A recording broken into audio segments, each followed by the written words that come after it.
Olá pessoas, tudo bom? Esse é um dos vídeos que fará parte de um conjunto de 9 vídeos que tratarão de pontos onde se deve analisar jogos. Se você já viu essa introdução em outro vídeo da série, pode clicar no tempo acima aí e pular direto pro vídeo. Aliás, pode ir abaixo, né, na linha de baixo, e pular pro tempo para começar o vídeo em si. Aqui nós vamos falar de roteiro, narrativa, trilha sonora, efeito sonoro, ambientação, fotografia, desenvolvimento de personagem, jogabilidade e sistema. Muitas coisas que nós vamos ver nesses 9 vídeos poderão ser usadas para análise de outros conteúdos de entretenimento, como livros, filmes, animações, entre outros e até mesmo peças de teatro. Então, fica aí e vamos curtir essa bela e maravilhosa história sobre como analisar as coisas. Nessa aula em específico, nós vamos falar e abordar o roteiro e como nós devemos olhar para um roteiro e interpretá-lo de forma concisa e direta, sem ficar dando muitas voltas na interpretação. Mas para você entender, não tem jeito, nós vamos falar sobre muitas coisas que um roteiro pode apresentar. Lá em 1940, na década de 40, houve um cara chamado Joseph Campbell. Esse cara desenvolveu uma técnica chamada de a jornada do herói. Essa técnica foi refinada, transformada em 12 passos, que está aparecendo aí na tela para vocês. E esses passos são basicamente a maioria dos roteiros, de 70 a 80% dos roteiros que a gente tem no mercado hoje em dia, diferente do produto que seja, ele é baseado nisso. Naturalmente, sem sequer a pessoa saber que está fazendo isso. Por quê? O desenvolvimento de personagem, quando a gente for falar dele, vai explicar bastante sobre como a gente aborda personagens principais e secundários de formas diferentes e movimentamos eles dentro do roteiro. Mas, no roteiro em si, nós temos que colocar algumas coisas para manter o roteiro contínuo, porque senão a história acabaria, por exemplo, em uma linha ou duas, né? O cara saiu de casa e foi atropelado por um carro. E toda a jornada do herói é composta para dar um embasamento dentro disso e desenvolver o personagem de acordo com a área que ele está atuando. Seja um guerreiro, seja um estudioso, seja um jovem na escola, onde cada lugar tem o seu porém e vai ser abordado isso. Animes escolares, por exemplo, eles atraem o personagem, por exemplo, para um clube onde o personagem nunca teve. Ou contato com pessoas que ele nunca teve, mesmo que aquelas pessoas tenham na escola. Ou começando um novo ano letivo numa escola que ele nunca esteve. Já nos jogos, o roteiro da jornada do herói ela é muito mais comum e isso pesa muito. Porque existem muitos pontos no universo dos videogames que já foram abordados e trabalhados no decorrer dos anos. Nós tivemos no começo da era dos videogames, lá na década de 90, 80, sendo abordado desde jogos simples, com pouca proposta e quase nenhum roteiro, que esses a gente tem que relevar por causa da época, estava se aprendendo a trabalhar com produtos desse nicho e também não sabia muito bem a recepção do público. Então, são jogos que, para a época, sofrem muito de uma falta de conhecimento do mercado e do público. Porém, já em 95 nós tivemos o grande nascimento de várias e várias franquias, como o Zelda, que trouxe uma narrativa muito mais pesada e complexa, entre outros jogos. Até mesmo o Pokémon, se você olhar, ele tem uma narrativa muito rica, apesar de o protagonista ser muito genérico e simples. Na era Super Nintendo para PlayStation 1, Nintendo 64, entre outros jogos, nós tivemos a chamada Era de Ouro das Narrativas. Quando nós vamos falar de narrativas, nós vamos falar por que a narrativa é tão importante em uma história e por que ele é tão diferente do roteiro, sendo que os dois fazem parte da mesma coisa. Quando nós temos um roteiro e desenvolvimento de roteiro, nós temos que colocar no roteiro algumas coisas muito importantes. Primeiro, nós temos o que a gente chama de abrir aspas e fechar aspas. Abrir parênteses e fechar parênteses. O que é isso? Quando eu abro aspas e fecho aspas num roteiro, não fisicamente, mas mentalmente, é quando eu ponho uma regra naquele roteiro e ela só vai acabar quando eu encerrar aquela aspa. Então ela nem sempre vai ser fechada, Como, por exemplo, nós colocamos uma história sobre guerra, né? Então, nós abrimos uma regra que é estamos em guerra, que é quando a história começa, e aí quando a história acaba, nem sempre a gente acaba a guerra, né? Nem sempre fechamos as aspas da guerra. Já o parêntese, ele é um pouco diferente, porque ele é uma informação que a gente abre, em algum momento a gente tem que fechar ela. Muitos jogos que trabalham com continuações vão fechar esses parênteses somente em outros jogos. Por que que as aspas e os parênteses são importantes para um roteiro? Se você não criar regras para o seu roteiro, você simplesmente deixa seus personagens largados e você pode fazer simplesmente qualquer coisa, e isso vai gerar uma sensibilidade de que algo está errado ou incoerente, e a incoerência se chama falha de roteiro. Grandes produtos e grandes produções possuem enormes falhas de roteiro que mexem muito com o espectador. O espectador sofre muito, e quando ele se conecta com o personagem, uma falha de roteiro pode estragar essa conexão. Então, por exemplo, se você produz um produto que necessita do conteúdo, do apego emocional àquele personagem, se você falhar com aquele receptor, ou seja, com o público, o roteiro vai estragar a experiência daquela pessoa, e existe a possibilidade daquela pessoa nunca mais querer contato com aquele produto em específico.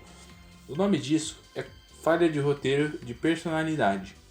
Quando a gente se conecta pessoalmente a algum personagem, ou alguma situação, ou algum momento da história, e a falha de roteiro quebra essa nossa conexão. Existem quebras de expectativa e falha de roteiro. Como a gente diferencia quebra de expectativa com falha de roteiro? O roteiro, ele sempre vai trabalhar em dois planos. Primeiro, o plano principal, que é onde nós temos o protagonista ou o personagem principal, ou várias outras coisas, porque existem histórias até mesmo com barcos e naves. Por exemplo, Star Trek, onde o protagonista da história não é o Capitão Kirk, é a nave Enterprise. Então, nós temos diferentes tipos de protagonistas e diferentes tipos de protagonismo. Protagonismo, quando nós vamos falar de desenvolvimento de personagem, a gente vai falar sobre ele. E a segunda linha é dos eventos paralelos. Esses eventos paralelos não podem atrapalhar o desenvolvimento da história e nem confundir o desenvolvimento da história. Numa narrativa, existem pontos que podem atrapalhar se você não souber contar a história. Quando a gente for falar de narrativa, a gente vai falar mais sobre isso. Porém, no roteiro, se você deixar alguma brecha, na hora que você vai transformar em narrativa aquele roteiro, você pode corrigir aquela brecha que ficou faltando. Isso é muito comum em animações, já que a grande maioria é adaptação. Então, cabe a quem está adaptando, trabalhando ou repassando o roteiro, pegar o original e arrumar os defeitos para a versão final. O roteiro nada mais é do que a história como um todo, sem a forma de como contar, sem os personagens como eles são trabalhados ou não, e sim a história como um todo. Ele precisa ter um começo, meio e fim, ele precisa ter personagens importantes, ter conteúdos importantes e pontos importantes. O Monomito diz pra gente que nosso personagem tem que ter algo de extrovertido ou introvertido que possa mexer com a história, uma personalidade mais séria, algo que afeta as pessoas à volta dele, uma personalidade mais calma, mais elétrica, mais divertida, um personagem que se conecta com as pessoas mais fácil ou que tem dificuldade. Tudo isso está previsto para ser parte da jornada do herói. Nós temos outras regras que foram desenvolvidas ao longo dos tempos para poder trabalhar melhor isso, né? Começos, iniciativa, propostas e tudo mais que a gente vê. Nas partes dos jogos, nós temos algumas coisas que pré-definem como a história vai ser para a gente entender ela com facilidade. Jogos de esporte costumam não ter roteiro, então é uma coisa que você vai simplesmente ignorar, Porque se não tem roteiro, não tem como você analisar o roteiro de um produto, correto? Então nós temos também jogos de corrida, que alguns têm, outros não, então não é um padrão definido. Porém, jogos de RPG ou jogos de Telltale, que é jogos de contar história, porque a gente está acostumado com jogos da Telltale, por exemplo. Porém, no Japão existem os jogos de encontros, que tem outros nomes, né, mas é um nome mais comum que o pessoal já está acostumado a ouvir, que fala sobre minigames de encontros com pessoas, namoro e tudo mais, que contam uma história. Eles não são só focados nisso. Tem muitos que você vai escolhendo diálogos e ações que levam para você a caminhos diferentes, como se fosse um point and click daqueles mais antigos. Qual a importância disso? Jogos que não têm capacidade de mostrar tecnicamente alguns detalhes focam na parte de roteiro. Então vai ter uma história complexa, comprida, com muitos pontos e detalhes que você precisa prestar atenção. E aí vem o nosso primeiro ponto de análise, que quando a gente vai analisar o roteiro, a gente vai ter uma pontuação de 0 a 10. Esses 3 primeiros pontos são as coisas básicas que o roteiro tem que ter, tá? O primeiro deles, personagens bem elaborados, um roteiro firme, que não tenha pontas soltas, e também um roteiro completo. Como assim um roteiro completo? Com começo, meio e fim. Não é complexo, é completo. Por quê? Nosso personagem tem que ser bem definido. Não significa que tem que ser um personagem cheio de trejeitos e detalhes e tudo mais. Não, ele tem que ser um personagem que a gente olhe para ele, veja na história e as atitudes dele e momentos dele sejam coerentes com como ele é. Então ele é um personagem coerente. A nossa história tem que ser coerente também, sem ignorar as próprias regras que ela criou e sem também criar novas regras simplesmente porque precisa, ou descriar regras, tirar elas da história. Existem algumas coisas, por exemplo, em Dragon Ball clássico, que se você for parar para olhar junto com Dragon Ball Z, regras que existem no Dragon Ball Z já, que não se aplicam no Dragon Ball clássico, porque ambos os tipos são diferentes de história, são roteiros diferentes que um não completa o outro e vice-versa. Nós também temos a terceira parte, que é a mais importante. Um começo, meio e fim não significa que a história tem que acabar ali. Um exemplo disso, Final Fantasy VII Remake. O jogo ele é menor que o jogo original, porém ele tá com começo, meio e fim. A história continua, mas aquela história daquele jogo foi finalizada. Esses são os 3 primeiros pontos. Um personagem bem definido, um mundo coerente e também uma história com começo, meio e fim, uma história completa. E os outros 7 pontos, onde a gente põe isso aí? Entra em conexão com outras 2 partes que nós vamos falar ainda, que uma é a narrativa e a outra é o desenvolvimento de personagens. Mas calma, o que a gente vai falar faz parte daqui e não de lá. Quando nós temos personagens secundários que são importantes para a história, ou seja, acrescentam conteúdos e não simplesmente estão lá, mais um ponto. Quando temos personagens secundários que ajudam a trama a funcionar ou estabelecem pontos que antes estavam vagos, também outro ponto aí, e nós temos já mais 2 pontos. Quando a história ela é linear e coerente. Como assim linear e coerente? O jogo linear eu acho chato. Não é a mesma coisa um roteiro linear com um jogo linear. Quando nós formos falar de jogabilidade, eu vou falar a diferença entre roteiro linear e jogabilidade linear.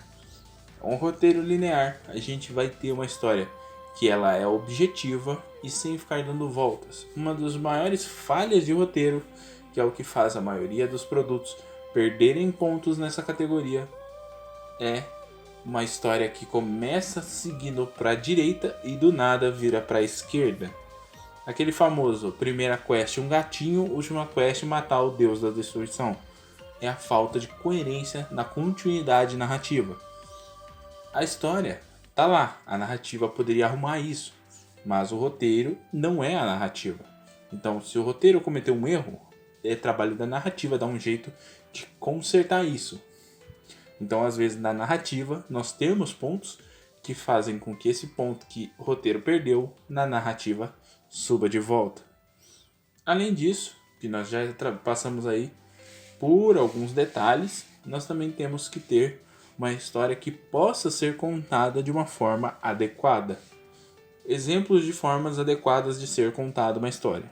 Nós temos um roteiro com muitas informações, com muitos personagens, um passado da história que não faz parte dela, mas existe, que é bom o espectador ler e saber sobre isso, ou escutar, dependendo, mas precisa ser algo passado de uma forma orgânica, que não vá incomodar ou cansar o espectador.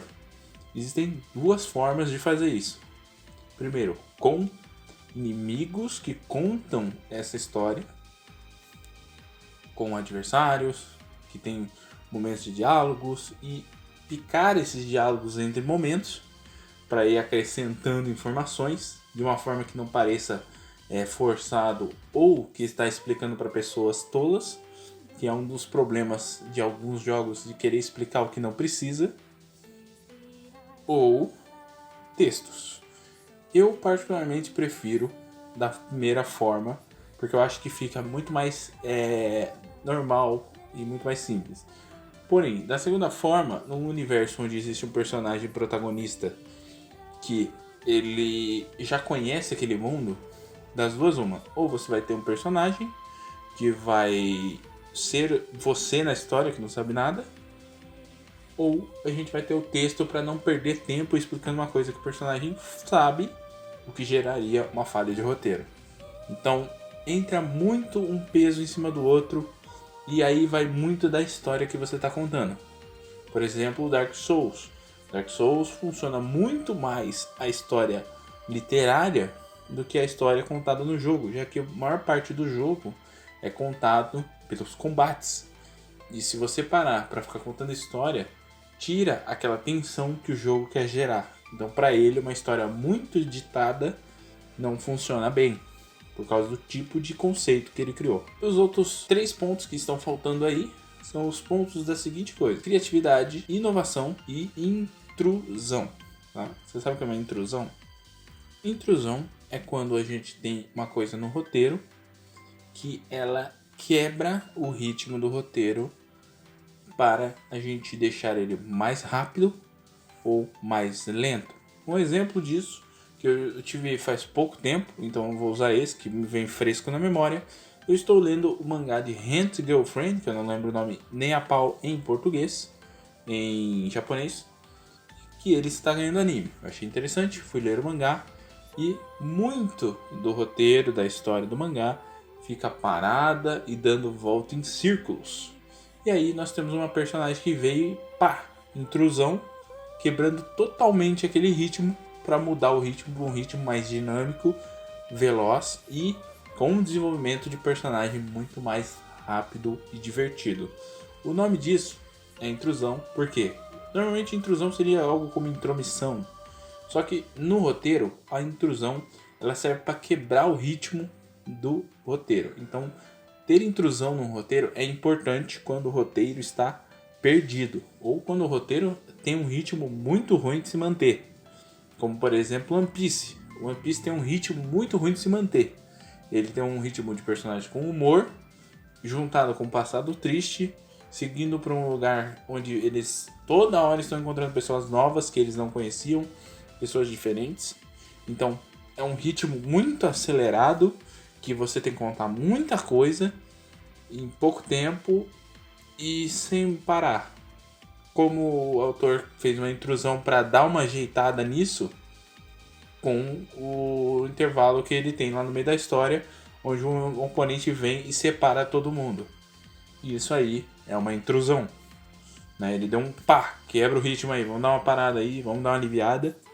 E aí os outros personagens desenvolveram um pouco mais a si mesmo.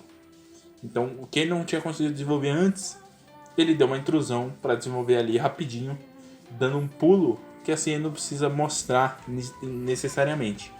A intrusão é uma parte muito importante porém não é viável em todos os projetos e produtos.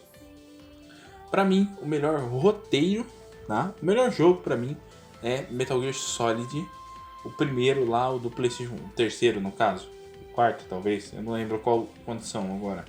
Metal Gear Solid é o quarto jogo da franquia e ele é muito bom. Ele peca em uma única coisa, que é o que não faz para mim ele ser 10 totalmente. Pra época, a narrativa dele é legal e tudo mais, mas ele peca no roteiro. Que o roteiro não consegue ser independente o suficiente para funcionar apenas nesse jogo. Ele depende de jogos que pouquíssima gente jogou para contar a história, o que fez com que o Kojima posteriormente teve que adicionar no roteiro informações que ficaram faltando para aquele jogo, porque muita gente não jogou os primeiros jogos. E esse é o único problema. E isso poderia ter sido resolvido com uma intrusão melhor feita no roteiro. Não que o jogo não seja bom, o jogo é excelente e melhor que os outros que vieram, porque os outros que vieram tem muito problema de repetir muito do conteúdo deste jogo. Mesmo que esse jogo já tenha repetido algumas coisas dos jogos anteriores, ele fez um trabalho totalmente diferente dos anteriores. Mas o posterior é muito genérico. Então, o roteiro trabalha muito isso. Ele vai necessitar de certas coisas. E aí nós temos a criatividade, né, na inovação, porque você usar aquilo lá que já é comum de uma forma diferente também é uma inovação, né? Que é a nossa criatividade. Então nós temos que criar roteiros com uma criatividade melhor, uma narrativa mais intelectual. Talvez você possa trabalhar num simples e o simples funcione. Qual é o problema de roteiros genéricos? Tá? Roteiros genéricos, a maioria dos personagens não tem uma conexão fácil com o espectador, não se conecta com o personagem. A história fica meio complexa ou confusa em algum momento, porque ela é tão parecida que a pessoa vai olhar e vai... Pera, isso não era de outra coisa? Não, não é daqui mesmo e tal. E como ela é complexa, ela vai se embananar, vai errar, vai ter falha de roteiro. Quando se é muito genérico, que genérico significa um produto que é muito comum ou muito parecido com vários outros produtos, né? A maior comentário sobre jogo genérico do mercado em geral, assim, já que nosso foco aqui é jogos, né? O jogo mais genérico que você pode achar aí no mercado são jogos de futebol. Todos eles são genéricos atualmente, porque eles não possuem nada que se diferencie dos anteriores deles, mesmo que seja da mesma produtora e do mesmo franquia. Ele não tem um tom diferente do branco que teve antes, entendeu? Ele é muito parecido sem gerar coisas novas. Num roteiro é pior ainda, porque no roteiro você está tendo ações e acontecimentos que são basicamente cópias de outros produtos. E isso daí faz com que a pessoa fique desinteressada no roteiro. Quando você sabe que a sua história é genérica, a melhor opção é você tentar pegar os pontos fortes que você sabe trabalhar e desenvolver em cima daquilo, para tentar sair da base genérica e entrar numa base menos genérica. Um exemplo disso é Black Clover. Ele é um dos animes mais genéricos que já vi, porém ele pega nesses pontos genéricos e desenvolve a sua própria mitologia em cima dele. Ele não finge que não é genérico, mas ele tenta evoluir o genérico para sair fora do genérico padrão e entrar num genérico maior, melhor. O conceito de enredos às vezes ficam meio perdidos, porque um roteiro mal escrito pode gerar uma confusão que a gente simplesmente se perde na história. Uma das piores coisas que eu já assisti, né, uma das coisas assim que eu olhei e falei, meu Deus, que horror, que porcaria, foi Overlord, uma obra que muita gente gosta. E conversando com meu amigo Fury, eu caí numa situação que é uma situação que eu nunca tinha parado para pensar nisso, e eu acho que todo mundo que está ouvindo esse vídeo vai parar para pensar um pouco agora, que é sobre a bagagem de conhecimento. A maioria das pessoas não sabe o que significa ter bagagem de conhecimento. Existem 3 tipos de pessoa quando se fala de gosto pessoal. A pessoa que só liga pro pessoal dela, pro gosto pessoal dela. A pessoa que não faz diferença pro gosto pessoal. E a pessoa que só aceita o gosto pessoal dela acima do que ela já está acostumada. Como assim? Existe a pessoa que vai jogar o videogame, mas vai jogar o tipo de jogo que ela gosta. Então, se eu gosto de jogo de futebol, vou jogar jogo de futebol. Se eu gosto de jogo de tiro, vou jogar jogo de tiro. Se eu gosto de RPG, vou jogar RPG. E ela não vai ligar muito para a qualidade daquele produto. Tem a pessoa que vai jogar o que diverte ela e ponto final. Tem problema nisso? Não, não tem. Porque esse é o seu gosto. Então, se você gosta disso, não tem problema nenhum. E existe a pessoa que ela já está acostumada com o gosto pessoal dela e ela já sabe que ela quer algo mais. Ela não quer mais do mesmo. Ela quer aquilo mais. E aí entra a bagagem. Bagagem é quando a gente vai acumulando coisas na vida e a gente vai tendo uma experiência que outras pessoas não tiveram. Por exemplo, uma pessoa que trabalhou 20 anos de garçom vai ter uma experiência de vida como garçom totalmente diferente de quem está apenas 1 ano trabalhando como garçom. Por quê? Experiência, vários tipos de cliente, vários tipos de situações, horários, locais de trabalho. Então é uma gama de possibilidades gigante. Pode ser que a pessoa em 1 ano tenha passado por experiências piores do que a pessoa passou em 20. Pode. E no mesmo base nós temos jogos. Essa situação ocorreu quando nós estávamos falando sobre o roteiro de The Last of Us 2. E aí eu me caí no seguinte ponto. Eu já tenho uma bagagem muito grande com conteúdos do tipo vingança, mundos pós-apocalípticos, viagem no tempo e tudo mais.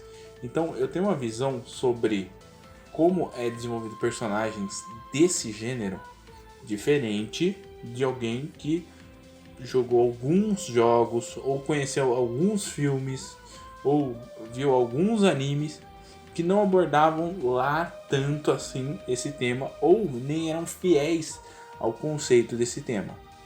Então, por exemplo, se você ver um documentário sobre antropologia, você vai ver que o ódio pessoal humano é diferente do ódio pessoal animal.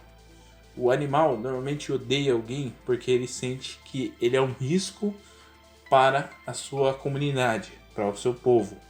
Né? É por isso que, por exemplo, algumas espécies de animais, quando você se intromete no habitat dela, ela fica totalmente agressiva. Porque na cabeça do animal, você é um perigo.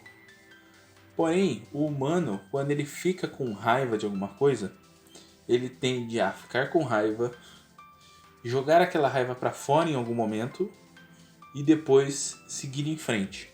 É uma coisa que o humano faz, o ser humano faz. É uma coisa natural nossa. Então, dentro de um conceito de desenvolvimento de vingança, se a vingança acontecesse alguns meses depois, era uma coisa.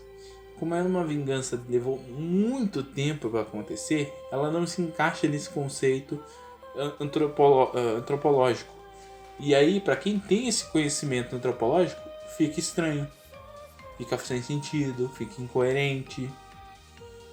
Então, para quem tem o conhecimento, é uma falha de roteiro. Para quem não tem, não é. E aí que vem outros pontos. Como, por exemplo, por que Final Fantasy VII foi muito elogiado por algumas pessoas e muito rejeitado por outras? Porque o roteiro dele exige que você tenha um conhecimento prévio do próprio jogo para entender as diferenciações do produto original para esse. E você consumir ele de forma adequada. O que, na minha opinião, é um problema. Porque ninguém é obrigado a saber tudo. E outros jogos sofrem do mesmo problema.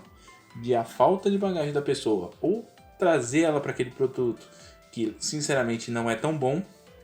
ou afastar ela de um produto que na verdade é bom. Isso daí é o efeito da bagagem quando a gente analisa. Duas coisas importantes para analisar roteiro, para a gente fechar o nosso episódio de hoje com chave de ouro. Duas coisas muito importantes para se analisar roteiro. Primeira delas, você precisa saber sobre o assunto contido no roteiro, tá? Não adianta você tentar falar sobre um produto que fala sobre viagem no tempo se você não conhece o conceito básico, pelo menos, de uma viagem no tempo que está proposta naquele conteúdo. Você pode saber muito sobre teoria das cordas, mas aí ele está falando sobre paradoxo do avô. Então, são duas coisas totalmente diferentes, que funcionam de formas totalmente diferentes, e você não consegue analisar friamente um conteúdo se você não tiver conhecimento básico, pelo menos, dele. Então, o ideal quando se vai analisar conteúdos com temas complexos, é bom você dar uma lida antes de você analisar aquilo. Eu sou uma pessoa normal, eu não ligo para analisar e tudo mais. Tem problema? Não tem problema, né? Mas se você quiser dar uma refinada no que você está procurando, conteúdos que você tenha interesse, você pode dar uma pesquisada sobre o assunto para ver. Normalmente quando se tem um assunto, entre aspas, comum ou um assunto assim específico, normalmente existem ligações que a galera faz de um produto com o outro. Por exemplo, se você falar bastante em viagem no tempo, 3 produtos sempre costumam aparecer. De Volta para o Futuro, Interestelar e Steins Gate. São os 3 conteúdos assim mais falados sobre viagem no tempo. A minha opinião, De Volta para o Futuro tem vários erros de viagem no tempo, mas é legal ver uma coisa mais visualmente agradável sobre viagem no tempo. Interstellar tenta deixar uma coisa muito complexa sobre uma teoria que nem se sabe se é real. Então é muito mais técnico para quem conhece aquele produto. Então não é uma coisa muito agradável. E Steins Gate é legal e bem mais assertivo, porém ele é mais difícil de ser consumido por ser um conteúdo um pouquinho difícil para quem não está acostumado com animes, principalmente pela dublagem. Então você vê agora 3 pontos que divergem numa opinião que para você pode ter visto os 3 conteúdos que eu falei agora e achar que estão igualmente importantes e iguais para o tema. E o segundo ponto de roteiro é saber diferenciar gosto pessoal de roteiro pessoal. O que é roteiro pessoal? Muita gente não sabe o que é roteiro pessoal. E se você fala pra ela, você fala assim que a pessoa fala pra você que nunca fez o roteiro. O que é isso? Gosto pessoal. Você gosta daquilo, por isso você vai falar bem. Se não gosta daquilo, você fala mal. Tem que separar as coisas. Roteiro pessoal é um roteiro que você pessoalmente gosta, mas não sabe ver os erros daquele roteiro. Então, roteiro pessoal é quando você gosta daquele roteiro e não sabe ver as qualidades e os defeitos do roteiro em si. Você só consegue ver a parte legal do roteiro. Acontece muito quando você vai ver um filme que você viu há muito tempo atrás, que você achava maneiro, e o filme é muito ruim, né? Então você tem aquele choque de eu não lembrava disso. E é basicamente isso, tá? Para analisar um roteiro, você precisa ser imparcial e entender do assunto. Não adianta você tentar falar sobre algo que você não entende. Eu, normalmente, quando fazer análise dos jogos aqui no canal, a maioria, vasta maioria, eu já tenho conhecimento prévio sobre os assuntos. E os que eu não tenho, eu vou dar uma pesquisada. Como foi o caso, por exemplo, de Akiba Strip, que eu já refiz a análise dele. Como Sword Art Online, que eu já refiz a análise dele, que eu fui atrás para dar uma lida. Ace Combat, que eu fui dar uma lida lá e mesmo assim ainda faltou coisa a falar. Então você tem que dar uma pesquisada se você quiser saber mais sobre o assunto. Por quê? Uma coisa é você falar que gosta de um produto e tudo bem. Outra coisa é você falar que aquele produto é excepcional quando ele não é. Uma das piores coisas que eu já vi de roteiro foi Vingadores Ultimato e todo mundo adora. roteiro não é tudo, mas é uma boa parte do conteúdo. E eu vou encerrando por aqui. A gente continua no próximo vídeo, toda terça-feira. Um dos novos vídeos vai estar aí. E para quem quiser ver, tá na descrição o vídeo com os 12 passos da jornada do herói, dublado pelo Vilela. E nesse vídeo aí tem a link na descrição para a versão em inglês. Então eu vou deixar na descrição se você tiver interesse para dar uma olhada. A gente se encontra no próximo vídeo. Falou, valeu, até mais, fui.